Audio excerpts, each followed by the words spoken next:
Welcome in, everybody, to Fantasy Pros. This is Leading Off right here, brought to you by BetMGM, the king of sportsbooks. We're here every single day on our YouTube channel, Fantasy Pros MLB. Make sure you like this video, subscribe to the channel, and click that little notifications bell. That way you know when we go live every single day here at noon, Monday through Friday. The Welsh is back with me to talk some baseball. The Peanuts and the Cracker Jacks are here, and I'm very happy about that. So let's just get right at it, the Welsh, because we got a lot to go to here today. And we'll start with Byron Buxton returning to the lineup today on Thursday. How's that going for you, buddy? Wait, I was told he's done. I was told he's gone. It's over. Byron Buxton's season way past us all. Are you telling me that Byron Buxton is back today? That's what they're saying. Today. Yes. Oh, today. Okay. Yeah. Then I'm back in the studio. As I told you, I was held up in the secret bunker yesterday until Buxton returned to the lineup. I'm back in the main studio. Maybe have Byron Buxton on some picks today, Joey. Coincidence? I think not. I don't know. That's you could, all your tinfoil hats aside, you can make of it what you will. Buxton's back. Welsh is out of the bunker. These two things did happen. Let's talk about something that also happened, which is Shohei Ohtani. I'm glad I made an early wager on him for MVP again, back to back, because yesterday he flirted with perfection. I was not into him against the Astros. In all fairness, yesterday it's a DFS pick. He was a little high in terms of price. Tough lineup still. It's kind of like, I don't think I feel like that. But you know what? I was totally wrong. I'll take the L on that one because he struck out 12 guys there. Oh, and he drove in 2 runs too because he's Shohei Ohtani. No big deal. Did you also hear that they said they're like, we weren't taking him out regardless of what was going on? Like, perfect game intact. He was going to keep going. And then unfortunately he gave up.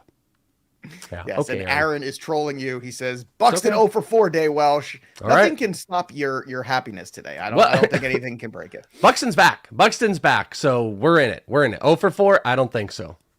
All right. Seattle's Logan Gilbert, who was the pitcher we were on yesterday, blanks the Rangers for 6 2/3. He looked great again. You know, we talked so much about Gilbert in this offseason of being one of these guys that might be able to take that next leap forward. You were very bullish on Logan Gilbert. It's very encouraging to see him start off the year so strong, Welsh. Yeah, I mean, I think it was like last year I had said I thought he was the number 1 pitching prospect in the minors, and he's just got a flurry of good pitches that he commands across the zone. You know, we're seeing a lot of guys that have been able to take advantage of this like plus command and being able to, you know, hit both sides and tops, you know, vertical and horizontal parts of the zone. And like Joe Ryan, someone we're going to talk about today, has had a lot of success doing that. And Gilbert finds a lot of success doing that. He's a big, tall guy, and when his pitches are on and his command is on, it's big numbers, and you're starting to see it. I'm very excited. I really think legit Logan Gilbert could be the guy in this rotation. And I'm saying that with Robbie Ray there. I don't know if it can happen this year, but I think he can be the guy. Yeah, or at least 2 1As. Here's a great one from, I think it's Lomer Boy. I'm reading that correctly. Is there a chance that Ohtani wins MVP and Cy Young? Now, I haven't seen this wager out there yet. I don't think it's impossible because of the way the American League pitching is structured right now. Garrett Cole certainly doesn't like that dude. Yeah, I've already got my investment in Verlander, but you think about what's left. It's Bieber. Can he hold up? I mean, if Ohtani continues to make starts like this, you know, Robbie Ray's going to repeat. I don't know about that. It's not a crazy thing. And if somebody's going to put a wager, if BetMGM is going to put that out there, I want to see those odds because I'm kind of curious what they are. If they're like 7.5 or 9 to 1, somewhere in that range, I would bet on that. If he were to get, what did he get last year? Like 130 innings, 140? I think it was 130-ish. I want to say. You could double check that. If he were to push 150 and find and not have those like blow up ones that he does, you know, because he'll have that one game where he goes, you know, 2 innings, gives up 8. If he kind of maintains, that's a good point. I can't imagine. It would just rip the soul out of all the writers to have to like give both awards to one player. I feel like there's always makeup stuff that happens with them. I can't see them wanting to do that, but I mean, I would probably take that bet at this point simply because of what you're talking about with the AL pitchers. It just overall top end pitching has sucked. And Ohtani, if he pulls and strings up a few more of those and keeps up hitting, yeah, definite possibility. Well, Giolito was another guy. He's already on the IL. That's my guy. But he does come back Sunday. He comes back Sunday. He does. But I'm just saying, it's, you know, already when we're talking about innings numbers and things like that, Ohtani, for me, the number would have to be 160-ish to get into that conversation. Really? See, I think if you get 150, you got to get like 80% of what he was as a hitter. And then I think you've got to I mean, you're not going to do a 6 perfect or anything like that, but he's got to touch crazy K numbers. He's got to touch 200 strikeouts. Well, he always touches crazy K numbers. That's the one thing he's got going for him. So it's just, can he keep the ERA in a good place? That's, I mean, that would be a good bet. The bottom line is that's an interesting one that you put probably like, a quarter of a unit or something like that. Or if you play low units, if your units are like $25 or something, you want to throw $20 on it for the hell of it, you should get really good odds, I would suspect, on a dual MVP Cy Young award winning. I have Ohtani at plus 3.5 right now for MVP. MVP. What's his Cy Young look like? That's a good question. I'll take a look at that when we run through these next things here. In the meantime, Sandy Alcantara goes 8 scoreless, takes a no decision. Nolan Arenado slugs a go-ahead homer in the 9th. Drama there. Mackenzie Gore picked up his first major league win. Congratulations for you, Mackenzie. It was a good outing for him across 5 innings of work, and the Padres won 6-0 against the Reds. It was just the Reds, but still. And Joey Votto continues to struggle. Jose Ramirez blasted a grand slam. Boy, nothing can stop this guy. I told you, this is... I had Luis Roberts the long shot for MVP, but maybe Jose Ramirez. I don't know, man. This dude looks like he's in another universe right now. A lot of injuries to get to also today, Welsh. Unfortunately, Astros placed Altuve on the 10-day IL. We knew that was coming. JD Martinez not likely to play Thursday. He's dealing with a groin issue. Keep an eye on that. And Josh Bell heading for an MRI exam on his knee. And George Springer, good news, x-rays negative on the forearm. Josh Bell, that's a piece that, the Nats really can't afford to lose in the middle of this lineup because it's Soto, it's Cruz, and then I don't know what the hell else they can throw out there. So this is kind of important for that Nats one. You gotta keep an eye on that, don't you think? Yeah, I completely agree with that. That team, like I said in the offseason, they're doing that weird thing where it's kind of like, they should be rebuilding, but they're not, and they're spending some money. So they have got to be at the top peak performance. They can't afford, any of this nonsense to happen to them. Did you find the Cy Young odds? Because I have them up here now. I can look. No, please. I've been looking for them. Right here, let's see. That's National League. Let's go to the American League Cy Young. Shohei Ohtani, 15-1 right now. So, I mean, if you got 3-1 on MVP, 15-1 on Cy Young, they got to give you like 30-1 to lock down both, right? At least 30-1. I guess, but they can't just add them up. They can't give you 18-1 for both. That's ridiculous. That's got to be. It's not that. I just think that he's so far advanced for MVP because what he does. Look, that number, by the way, on FanDuel's gone to 260. It was 350. Now it's 260. So that's moved since the beginning of the season already. And I think it's going. The only reason, once again, everyone, it didn't start out as a minus number is because he's a pitcher and because the minute he has an arm problem, it crushes him and it takes him out of the running and his injury quotient goes up significantly higher. So he's a far riskier play, which is why he's a fun investment for MVP because he is the undoubted favorite and the odds should be minus odds to start the year. But the other guy we didn't talk about, Dylan Cease, that he deserves a little bit of love in this conversation too because he's been excellent to start the season also.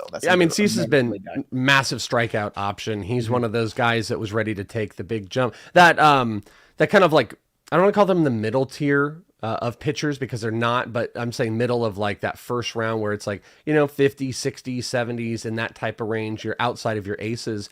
Those guys have kind of shined. There's been more of a shine on them than there have been the top end, where like Joe Musgrove is flying upward. Shane McClanahan, leader in MLB and CSW percentage right now. Yeah, and then you've got guys. I mean, all these guys, these are all the pitchers that we just, Manoah, all the guys that we talked about the entire offseason of saying, fade the top of pitching, fade the top of pitching. It's just not worth the risk or the investment. And if he did that so far, it's been good. Giolito, another one of those guys. But that's like the dream.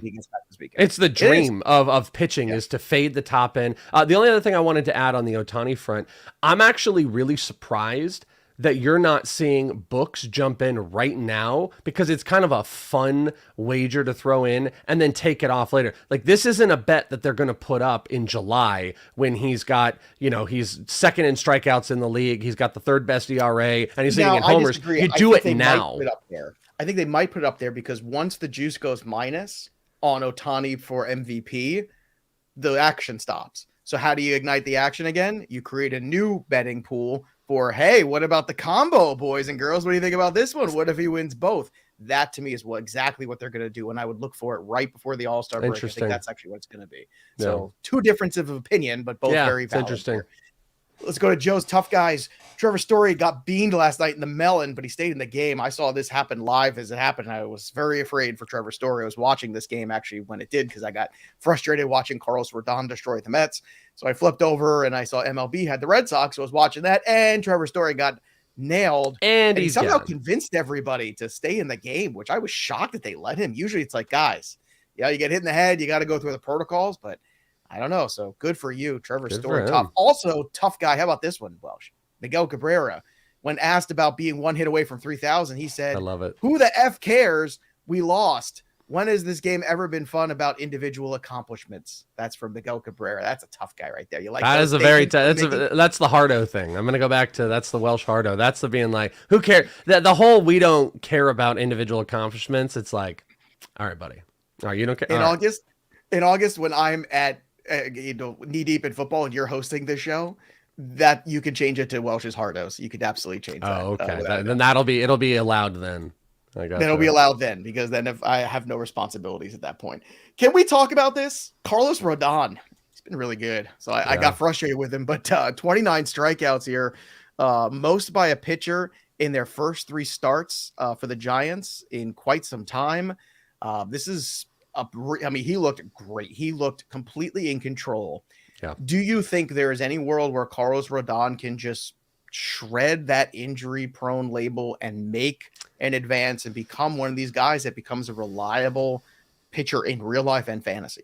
Yeah, I mean, I'm the worst person to ask about that because I'm so defunct about injuries, but I do present you with a cheap plug alert. On the In This League Fantasy Baseball podcast today, we had Mr. Nick Pollock of Pitcher List, and this becomes a really big piece of conversation, actually, is Carlos Rodon. And I'd put a poll out yesterday. I agree. Like the Welsh Hardo versus Joey P. We put out a poll yesterday of Carlos Rodon versus Shane McClanahan. These were 2 guys that are both currently top 5 in swinging strike percentage and top 5 in CSW percentage. And these guys are absolutely dominating. And you literally have this like debate of, can Rodon stay healthy versus a young pitcher in a Rays, a rotation, and how much do they really unleash the guy? And at the end of the day, you can go hear an extended conversation about it. I believe, and I can't process and work out of a world where I'm taking this guy and I'm like, he's just going to get hurt. He's just going to get hurt. He can't be this good because, I think you can have a factor of that in, but if your default process of him in conversation is, well, yeah, he's not going to last and he's going to get hurt, then I don't know what to tell you. Is he at a peak of trading right now? Maybe. But I still believe so many people are working off of he will get hurt. He can't stay healthy. He's putting up ridiculously phenomenal numbers in a system or a team that takes care of pitchers well in a division that works really well for him. I think this is a potential guy. Nick Pollock, I will give one teaser, on the show said if he were to play the rest of the season, would be a top 3 overall pitcher. So that's where we are. Listen, I think he's more valuable to the team that drafted him right now because I don't think the trade market's going to wield an overpay. Great way to say it. Yes. He's more valuable to you who have him already, because I'm telling you, the open market is not going to bear the value you think because everyone's too afraid. That is just ride the wave. That is such an important thing that you say that I sometimes I can articulate and sometimes I can't. But that statement right there, I think holds true to so much of fantasy that a player can just be more valuable to the drafted person than it is in a trade market or a buy market. I think Buxton's 100% one of those guys. Even if Buxton has a torrid month, he's still more valuable to you who drafted him probably because the market doesn't always yield the returns you think on players like this because there's so much you can trade him to me surrounding them. Yeah. Unless you can trade him to the Welsh. Yeah, I mean, I agree. You're in with the Welsh and he doesn't have Buxton, then maybe you can. If you're in a league with me, it's one of those 2 things. It's if I own him, you're right. There's no value in trading him because I won't. And the market is hot if you're in the league with me if I don't have him because then you can send him to me. There you go. By the way, if you want to be a peanut and a Cracker Jack, make sure you're watching this show live. Jesse L says we need Welsh's Hardos merch. I'm sure you can get that. I'm sure Welsh's OnlyFans have that already. I can only imagine. The DFS slate is really light tonight, so we're just going to breeze through that later in the show. But instead, I wanted to bring up some fun facts because everybody likes some fun facts. And yesterday we kind of looked at some individual players, so I thought today it'd be fun to look at some team numbers and some team stats right now. Right now, these are the top 5, 6-ish offenses in baseball. You got the Los Angeles Angels, no surprise there, especially Okay. Ohtani being fantastic. They've got 16 homers already, the Angels. The Dodgers, duh, right there, right after them. They've got 11 homers, 64 runs. The Angels have scored 65. Cleveland, the Guardians at 62 runs scored. That's third best in the league. Then the Rockies, against the Rockies, grain of salt, but still 62. That's Mets, surprising. Wow. that's surprising. The Mets at 61, a little surprising, and the Padres at 61. So the Cleveland one's the one I want to talk about because I think, this was a team that we went into it going, wow, it's pretty much Jose Ramirez and everybody else. Now, Owen Miller went on the IL. Fran Mills had a slow start to the season, but So do you slow. think Cleveland can kind of keep this pace up at all? Yeah, absolutely, I do. And I'm not sure I would have said that preseason because of Miles Straw, a table setter at the top, because of that high-end contact that Stephen Kwan provides. It is contingent on Jose Ramirez, but Jose Ramirez has picked up the team. I mean, those 62 runs they scored, I'm going to guess like 60 of them were Jose Ramirez at this point. He's unreal. 2 grand slams to start the year. What the positive this team has going for them is as Jose Ramirez comes down, to earth a little bit, Franmil Reyes is going to pick it back up. He looks cold as ice right now. I mean, my bold prediction couldn't look worse right now because this guy is not built for any type of cold weather. This is a warm weather, big bopping hitting guy, a little bit streaky, and he can pick up some of the slack. I also think this team is going to be involved in the trade market. They've hit a little bit of gold with Owen Miller. Ahmed Rosario has put up great underlining stats, which I'm just telling you, just wait till he starts to unleash. I think there's a matter of time before he starts really, really popping. And they've got a lot of the pieces that might only be 1 or 2 pieces away in the trade market. So I actually think the Guardians are going to be able to maintain this throughout the year with the type of players that they have. It's a very well constructed team that's just missing like 1 or 2 other solid players to build around. Now, of course, the Peanuts and the Cracker Jacks, Mr. Buster has a trade alert for us. Okay. Welsh receives Byron Buxton. Mike Mayer receives Ryan Mountcastle in a shocking Fantasy Pros 1-for-1 deal. So I can see excellent. That sure. I think Mayer would do that. Yeah. He probably would. I think he would. On the other side, let's talk about some pitching notes here. The Giants, of course, with Rodon and Webb at the top here in ERA at 2.33 overall as a staff. The Dodgers right behind them at 2.38, and the New York Yankees, believe it or not, despite Garrett Cole's struggles between Nestor Cortez and Severino, giving them some good starts, 2.52. The Mets, no surprise, 2.56. Their pitching's been fantastic. Last night was the first bad start for Bassett he's had all year. And then the Baltimore Orioles at 2.57. That's the one I want to talk about. Holy crap. So Jordan Lyles, 1 earned run on April 15th against the Yankees. Then Tyler Wells on the 16th, 0 earned runs, 4 innings. Bruce Zimmerman, who... I mean, what? 5 innings, no earned runs. Spencer Watkins, who spells his name with an S, not even a C. I know, don't know what that's all about. Against Oakland, 1 earned run, 5 innings. Chris Ellis, no earned runs. Now, look, I know it's against Oakland, and I know that the Yankees can be a little feast or famine. And then go back to Jordan Lyles again today, or should I say yesterday, no earned runs. What in the hell is going on in Baltimore? Welsh? Is this a matter of, I know 3 of those games were in Baltimore with the new look Camden Yards, but still, is this just like a strange anomaly, or you think there's something to some of these guys? It's an anomaly. Let's not even try to like bake around anything else. It's an anomaly. But the Baltimore Orioles have really, really changed the way that they approach pitching. Very high-end analytical organization.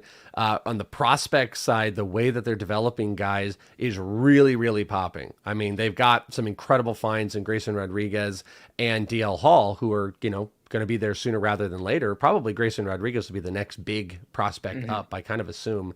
But, it's not going to just be in the minors. They're going to take a lot of the high-end analytical approaches of, actually paying attention to the underlying stats.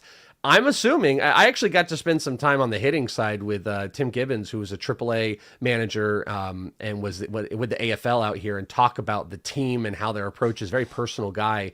And the team as a whole is just... they are diving in to see what can they unearth from these players. And you're seeing that happen. So, this is pure speculation, but with how they've been treating their minor leaguers, you've probably got coaches that are sitting out there. They're looking at, vertical drop on pitches. They're looking at every little, pitch mix. They're looking at swing strike percentage. They're looking at every single way that they can tap into these players that I don't know who Spencer Watkins is. Like Spencer with an S is not someone we're familiar with, but you can game plan in baseball. It's not just a feel between a catcher and a pitcher. A team can go in and they can say, we don't want you to throw a lot of this pitch. We want you to attack this area of the zone. This is your strength. This team struggles against sliders. And I think that's a lot of big game planning where there's not all big game planning in baseball, as much as we want to believe professional sports do that. And I think Baltimore is doing that right there. That's pure speculation here, but I don't think it's going to last. It's Baltimore. Spencer has an S. I don't either. That's not going to hold. I don't either. I think it's the Yankees are just up and down, and Oakland's dreadful offensively. So, but it is fun. It's fun to think about. And look, early trends when it comes to wagering in DFS, very important, or even setting your lineups in fantasy on a daily basis too. And if you're looking for some streaming pitchers right now, Jordan Lyles, I'm sure is out there and he's probably helping somebody's ERA. Today in baseball history, 1994 Indians, at the time was the Indians, now the Guardians, first baseman Eddie Murray hits home runs from both sides of the plate in a game for the 11th time in his career to break Mickey Mantle's record. 2 homers, also moved Murray past Dave Kingman for 20th all time. Welsh, Murray was one of the great switch hitters we've ever seen. Is switch hitting just not a thing anymore? I mean, there's so few guys that do it. In the 80s and even into the 90s, it was such an attribute to have. Now it just seems like, I don't know, like nobody really kind of cares. The specialization really's moved in, but I remember a time where switch hitters were abundant. It doesn't seem like that art form is going to come back anytime Remember soon. Teixeira, he was one of like the biggest so many of prospects in the world in money. Yeah. I think if I remember correctly, I could be saying this wrong. Someone can correct me. They will. I think Cedric Mullins was a switch hitter, and didn't he stop this like past year or two? I don't know. I don't know that for sure. Maybe the Peanuts know. If you know Peanuts and Cracker Jacks, drop it. I feel like that's what it was, but to your point, I think, at the end of the day, what people have seen is if a guy is going to tap into his power, they want to come off. They want to come off of switch hitting, and they want these guys to focus. Okay, yeah, it was on Mullins. They want to focus on the strength of that power side. Mm-hmm. The switch hitters, I think, the majority that you're going to see into the future, they're going to be players that are just built around contact, that aren't trying to tap into, bigger pieces of power. And, it's going to have not big struggles. I think, for an instance, like Mullins, that one side, he really struggled with contact on it. So, yeah, it's the maturation of baseball, taking away things that don't make sense anymore. There'll be no shifts. There'll be no switch. There'll be none of it at the end of the day. All right. There will also be no other catcher ever for the Cardinals besides Yadier Molina. Yadier Molina and Adam Wainwright are now in sole possession of third place in Major League Baseball history, 307 games together. That's an impressive number right there for both of those guys. Now, a little trivia question. I'm sure everyone's going to run to the Google machine. Who's ahead of them? Now, Welsh knows the answer. Yeah, I can the show sheet, which usually Welsh doesn't, but for this show he does. Yeah. But these names are going to be real easy for everybody to pick up. Not, I will give you a hint. If you could at least give the pitcher, I mean that's the whole thing. The pitchers, you got to think guys who were just pitchers for a team for a very long time, and of course it's more in the 50s and 60s era of baseball. Think World War II. Check that out. Yeah. Well, you know what? The one that came to mind for me at first, I was like, I wonder if it's Whitey Ford and Yogi Berra. It is not. So if you got guesses, go ahead, drop them in the chat here over on our MLB channel here at Fantasy Pros. In the meantime, we'll come back to that. We'll run through some of the heroes. We already talked about Ohtani, Rodon, and Alcantara. Brandon Woodruff, nice bounce back, 9 Ks for him. That's what we want. 11 shutout innings since that 7 earned runs in that frigid Chicago air. Gilbert and Gore, we talked about. Tony Gonsolin, unsung hero, not a big strikeout guy, has allowed 1 earned run though through 13 innings, 6 scoreless yesterday. Dalton Jeffries, 6 scoreless as well, 5 Ks and a loss to the Orioles. Daniel Lynch, 5 innings, 2 Ks and win over the Twinkies. So my Twinkies stack did not work yesterday. Barrios, 6 Ks, 6 innings for him. That was a much needed start too. He did have that one moment where he let that ball get away from him, and I thought that would be his undoing in that game, because you could see Barrios obviously not want to hit Story. That ball got away from him, but he did settle down there. Now brought that ERA down to 6.35. So this was a big start last night against the Red Sox for Barrios. You agree? I agree. We talked about a little bit him on that latest podcast as well with Nick Pollock. It's like, as Nick had said, Barrios is kind of like he always comes back to the same spot, whether he's up or down or positive. But the really, really like early struggles with a pitcher like him have me worried that it's going to be a big tumble. So for him to get back up, and also there's another reminder on a lot of these names that you've put up here, small sample sizes. The amount of people that are spinning their heads around, freaking out like they're Beetlejuice about one guy struggling in one start. Take a breath, man. We're still in April. It's April. All of these things can adjust. People are probably cutting Barrios after his start to the season. It'll be okay. Just chill out. Maybe bench a guy. It'll be all right. All right. Stat hero hitters. You had Carmago going 4 for 5 with a home run. Castellanos went yard 3 for 4. Anthony Rizzo, a home run. Freddie Freeman's been excellent. He had a home run 3 for 4. Jerickson Profar, who I picked up last week on a lark. Man, I threw him in my lineup as a second utility guy. He's been great. Stolen base, home run for him. Kyle Schwarber's been red hot. Alec Boehm, another home run for him. Dalton Varsho with a dinger, and Ramuel Tapia 1 for 5 had a homer and a stolen base. Stat zeros, Jake Odorizzi, not a good start for him. 6 runs in 2/3 of an inning, so that was pretty short there. His ERA's up to 9. Start picking up Christian Javier. Come on, let's go. Go get him. It's only a matter of time. Do it now. You should have drafted him in the first place. That's your guy. Pivetta, 5 earned runs. It is, dude. That thing throws smoke. Dallas Keuchel said, hey, Jake Odorizzi, you ain't seen nothing yet. How about 8 earned runs in 1 inning? So pretty stunning there in that loss to the Guardians. Marcus Stroman has struggled for the Cubs. 7 earned runs for him. And Chris Bassett just didn't have good stuff yesterday. He got in trouble in the first inning, got away from him. It was a couple bloops, a couple weird things, 1 hard hit ball.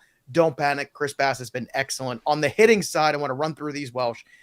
Joe Adell, 45% strikeout rate. Julio, 41.9% strikeout rate. Dansby Swanson, 41. Another bad night for Jared Kelenic, 0 for 3, 3 Ks. What do you make of these young kids right now? I mean, are they just not ready for prime time, or do you think you just continue to be patient? I mean, the Joe Adell one is the one you worry about. Like, how many parts of seasons do you need to be in before you can not strike out over 30% of the time? Julio's getting squeezed. It's been pretty popular on Fantasy Baseball Twitter, but you can go and look at a lot of his called strikeout, his chart. And I mean, he's getting squeezed outside the zone like crazy. Kelenic and Adell are both a little bit of a worry. Kelenic is starting to find a little bit of rhythm, but I think you're seeing a little bit more of what those guys are. Julio Rodriguez is not going to be a 30-plus strikeout guy. I'm not worried about that. It's very early on, but like you said, a lot of these young guys got pushed up maybe more than they would before. 4 months ago, I literally chastised you if you were taking Julio Rodriguez because I'm like, why? Mariners are not going to do this. They did it. It's not going so well. It's also why I do not invest heavily in young guys in redraft. Just never do, pitching or hitting. Obviously, I'm a prospect guy. Love him in Dynasty. That's the play. But I'm not a big young guy investor in the fantasy world. Only one for me, and his name is Hunter Green. That was the guy I invested in. Okay. So far, fingers crossed. I mean, Bobby is mine. For the trivia question, the pitcher, one of the pitchers was from the Detroit Tigers, number 1 overall. And the second guy at 316 games started together with this catcher was with the Boston and Milwaukee Braves. So there's your hint there. There's no way anyone gets any of these unless they're going to get it with Google. No, someone's going to post it in and they're going to be like, hey, it's this guy and this guy. And it's like, you are a cheater. You're a big cheater. In the meantime, how about this? You like this? We got something new for you peanuts and Cracker Jacks. This is a very exciting time to be alive. Look at this. The home run board. What up? Look at that. Look, we've made you famous. So JP34 still at the top here of the home run board.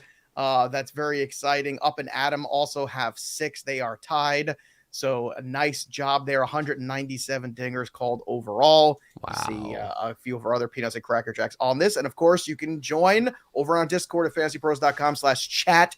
You can join for free. But if you want to call home runs, you got to be a premium subscriber. When you do, you get a ton of perks.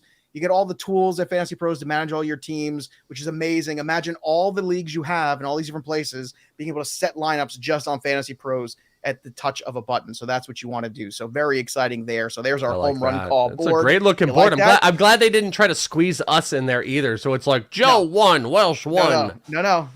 Don't squeeze us. We don't deserve it. More home run calls will come later. Ooh. Let's do some prop bets because DFS is lame tonight. By the time the podcast version comes out, we're barely going to touch on it. But special offer for our new users here from BetMGM. When you use that promo code leading off, bet $10 to win $200 when you bet on any game, regardless of the outcome. We're giving you money. Download the BetMGM app right now. The king of sportsbooks, BetMGM.com, and enter that promo code leading off when you do. Today, well, she's the props I like. Marcus Semien total bases over on DK at 1.5. I like the over. Luis Robert against the Cleveland Guardians and Plesac. I like the over on his 1.5 total bases. Same 1.5 on DK on Vlad. And Joe Ryan, 4.5 on FanDuel for the K prop. I like the over.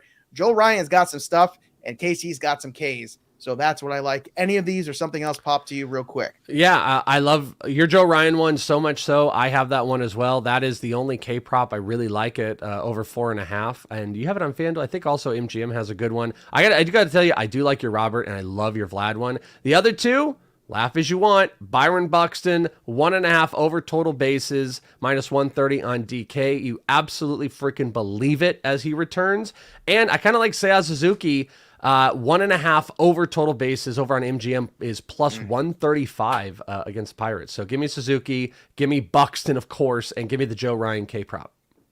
Look, the slate here is all weird. FanDuel's got a 3:30 start slate. DK's got a couple games you can play, but they're not really sexy games. You got the Texas Rangers in there. I want to talk about Jordan Hicks because everybody wants to know, should be streaming Jordan Hicks today. He's 5'8 on DK. Would you throw him against the Marlins today as a secondary arm on DK? Because to me, that's what it's whether or not you want to make that jump or not with Jordan Hicks. Can he get a W? Because he kind of needs to, I think, basically. But I don't know if he's going to pitch that long.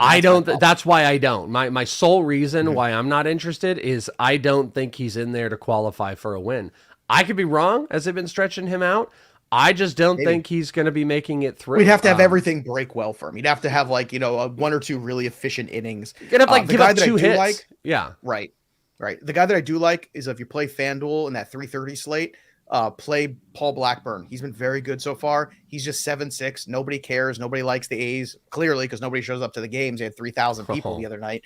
We'll get to that maybe tomorrow. But Paul Blackburn, 7.6. You can go get whatever you want. Lineup builders on DK. Hey, if you want to take a shot on Julio, maybe he gets hot today at 2.8. Nelson Cruz on FanDuel. I would lock in Nelson Cruz and Soto together with the Washington stack and Paul Blackburn. That's how I would approach FanDuel DFS tonight. Let's call our home runs. I'm going with my boy Luis Robert. One of those total bases, how about comes from a home run? So give me Luis Robert, my dude. Let's go. I need a home run in the worst way. Welsh, where are you going to go for your home run call tonight, eh? Byron Buxton. We're going to go Byron Buxton on the return. Absolutely. Why would I not? I've been awful right now in this. You've been awful. Yeah, I'm going to stay on brand. I'm going to go with my guy because I'll get all the love if Byron Buxton does actually hit it. It's a good play coming back. Give me Byron Buxton. Why not? And Marcus Simeon is Mike Mayer's pick. Again, if you've got a pick, go over to fantasypros.com/chat and join our Discord today. Get the MMAs, all these fun things. Tomorrow we'll be back again with Ryan Warmley is going to be our special guest here on the show. So who knows, if Buxton has 3 home runs, Welsh might find a way somehow to show up again and be on the show. But great work on the Peanuts and Cracker Jacks. The answer, by the way, to the trivia question is Mickey Lolich at the very top there. That's right. Remember old Mickey Lolich with the big ears, and Bill Freehan of the Detroit Tigers, and then Warren Spahn and Del Crandall, everybody's favorite. Del Crandall, off the. So I just thought it was fun for any of the old timey baseball Jay Full fans. Metal said, "Hey, Welsh must have a life-size fathead of Buxton." No, I've got it of Warren Spahn. Who are my guys again? I've got them back there. I've got these guys. I always have. I've got Mickey Lolich and Bill Freehan. That's who I've got back there. Of course, everyone knows that, Joe, from 1963. Nothing wrong with learning something. We like to educate here on the show, and make sure you educate yourself in the betting world by downloading that BetMGM app. Head over to betmgm.com and use that promo code leading off when you do. That'll do it for us, but the story of the game goes on. For the Welsh, I'm Joey P. We'll see you next time, kids.